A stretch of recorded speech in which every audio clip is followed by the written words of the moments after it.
आज आपको अचानक रात्रि में गगन विहार करने की इच्छा कैसे हुई? स्वामी, ये करुण स्वर किस दुखी नारी का है? आज तो तुम प्रश्न पर प्रश्न पूछे जा रही हो। क्या हमारे उत्तर की भी प्रतीक्षा नहीं करोगी? पहले प्रश्न का उत्तर तो सुनो। हाँ स्वामी, आज आपको अचानक रात्रि में गगन विहार करने की इच्छा कैसे हुई? तुम्हारी इच्छा पूर्ति के लिए। मेरी इच्छा पूर्ति के लिए? हाँ, तुम ही तो बार बार कहती रहती हो कि कैलाश में बैठे बैठे तुम्हारा मन उबने लगता है। कहती हो या नहीं? कहती हूँ, परंतु रात्रि में गगन विहार के लिए मैंने कभी नहीं कहा। आज रात्रि में गगन विहार करने का एक विशेष उद्देश्य भी। क्या है वो उद्देश्य?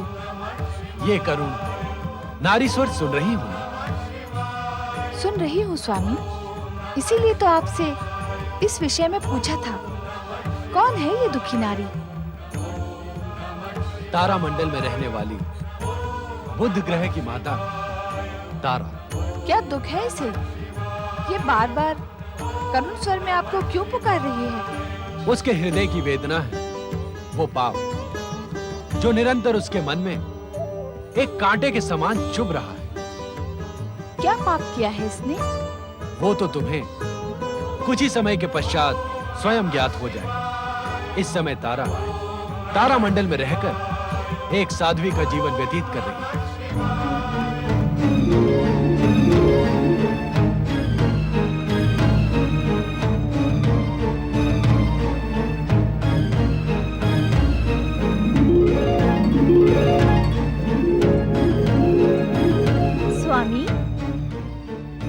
स्वामी, अचानक आपके मस्तक से चंद्रदेव अदृश्य क्यों हो गए?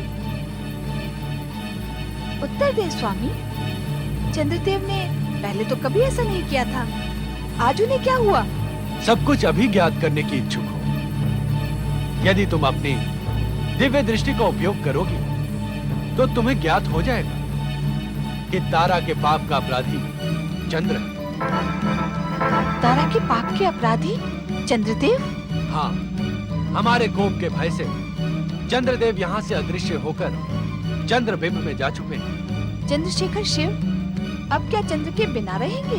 नहीं, चंद्रदेव हमारे मस्तक से अधिक समय तक दूर नहीं रह सकते। उन्हें अपने स्थान पर लौटने के लिए विवश होना होगा। अचानक क्या हो गया स्वामी? आप भगवान शिव का शीश छोड़कर यहाँ कैसे चले आए? मुझे भगवान शिव के कोप का भय है रोहिणी। भय? कैसा भय? आपने क्या किया है स्वामी? ये मैं तुम्हें अभी नहीं बता सकता। इस समय तो मुझे तुम्हारे साथ की आवश्यकता है। मैंने जब आपका स्मरण किया, आप भगवान शिव का मस्तक छोड़कर मेरे पास कभी नहीं आए। मैं अकेली ही आपके वियोग में तड़पती रही, परंतु आज अचानक ऐसी क्या अनहोनी हो गई स्वामी? बताएं मुझे स्वामी। बताऊंगा रोहिणी, सब कुछ बताऊंगा, परंतु इस समय मुझसे कोई प्रश्न ना करो। शांत रहो रोहिणी, शांत रहो। कुछ मत पूछो, कुछ मत पूछो रोहिणी।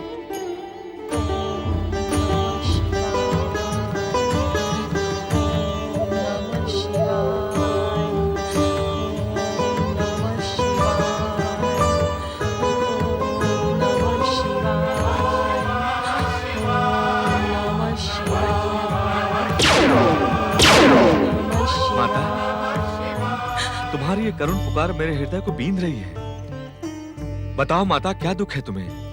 पुत्र बुध।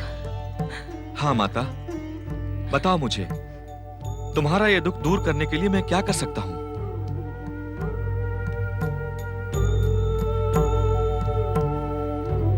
बताओ माता, क्या है तुम्हारी इस वेदना का कारण? मैं तुम्हारे ये आंसू नहीं देख सकता माता। तुम्हें बताना होगा, सब कुछ बताना होगा। यह वेदना मुझे अकेले ही सहनी होगी पुत्र। मैंने जो अक्षम्य अपराध किया है उसका परिणाम मुझे अकेली भुगतना होगा। इसलिए मैं अकेली अपने पाप का प्रायश्चित करूंगी। बताओ माता, ऐसा कौन सा पाप किया है तुमने? क्या तुम ये रहस्य अपने पुत्र से भी छुपाने की इच्छुक हो? ये ऐसा अपराध है जो कोई माता अपने पुत्र को नहीं बता सकती। मुझे अकेली छोड़ दो पुत्र। यदि करुणामय भगवान शिव शंकर तक मेरी ये पुकार पहुंचेगी तो वह अवश्य ही मेरे अपराध की अग्नि शांत करेंगे। और जब तक ऐसा नहीं होता मुझे इसी प्रकार पश्चाताप की अग्नि में जलते रहना होगा। मैंने पहले भी कई बार तुमसे इस रहस्य को ज्ञात करने का प्रयास किया, परंतु तुम इस विषय में सदा मौन रही। क्या तुम्हें अपने पुत्र की वेदना पर विचार नहीं आता माता?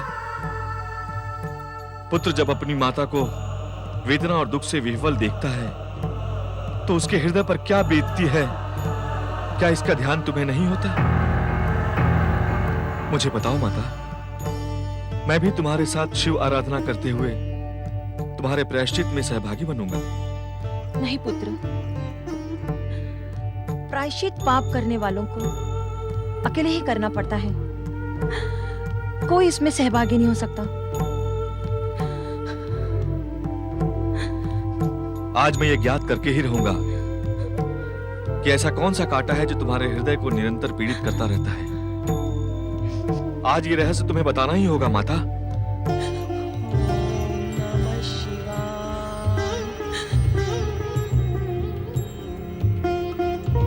तारा का करुण स्वर अचानक थम क्यों गया स्वामी?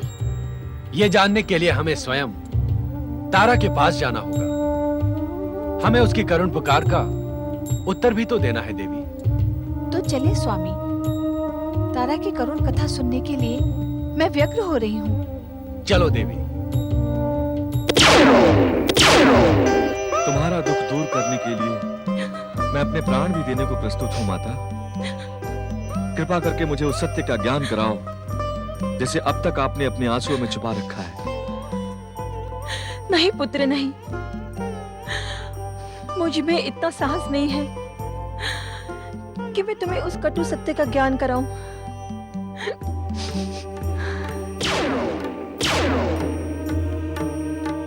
तारा, माता,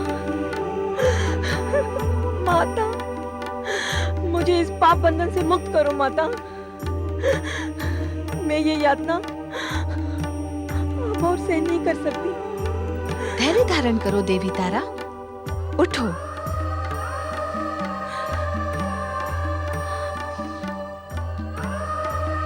हम दोनों तुम्हारा दुख दूर करने के लिए ही यहाँ प्रकट हुए हैं। बताओ, तुम्हें किस बात का दुख है? भगवान भोलेनाथ से कुछ भी छुपा नहीं है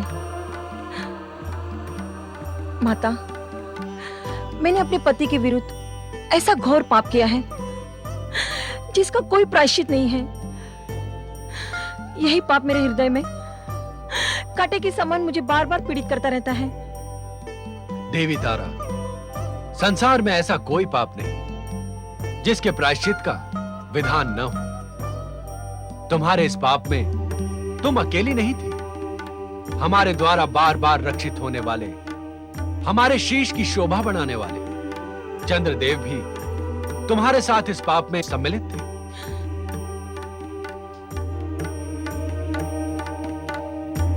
प्रणाम। परंतु इससे मेरा अपराध कम नहीं हो जाता प्रभु शिव शंकर।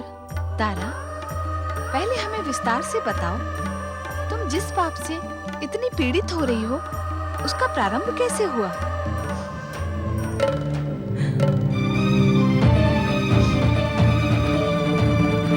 तारा, देवी पार्वती को वो सब कुछ बता दो। पाप को प्रकाशित करने से पाप का अंधेरा कुछ कम हो जाता है, हृदय का भार हल्का हो जाता है। जब अत्रि अनसुया का पुत्र सुकुमार चंद्र मेरे स्वामी बृहस्पति के पास शिक्षा ग्रहण करने आया तो प्रथम दृष्टि में मेरा चंचल मन चंद्र की सौंदर्य की ओर आकर्षित हो गया। चंद्र तो चंचल था ही, और उसका मन भी मेरे रूप में उलझ गया। और ओम नमः शिवाय। ओम नमः शिवाय। प्रणाम गुरुदेव। ओम नमः शिवाय। प्रणाम कालनाथ। ओम नमः शिवाय। ओम नमः शिवाय। ओम नमः शिवाय।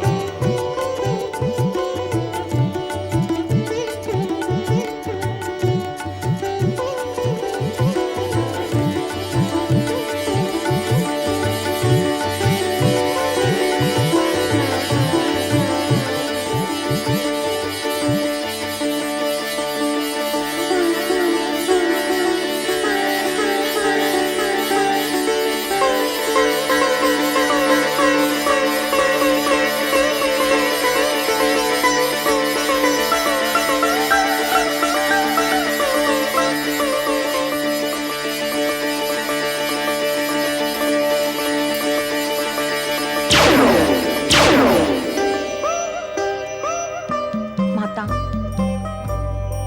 इस प्रकार चंचल चंद्र के प्रथम दृष्टि प्रेम मिलन से मैंने न केवल अपने पति के साथ विश्वासघात किया है, अपितु अपने सतीत्व को भी कलंकित किया है, जिसका परिणाम है तुम्हारा ये निर्दोष पुत्र बुध। नहीं माता श्री,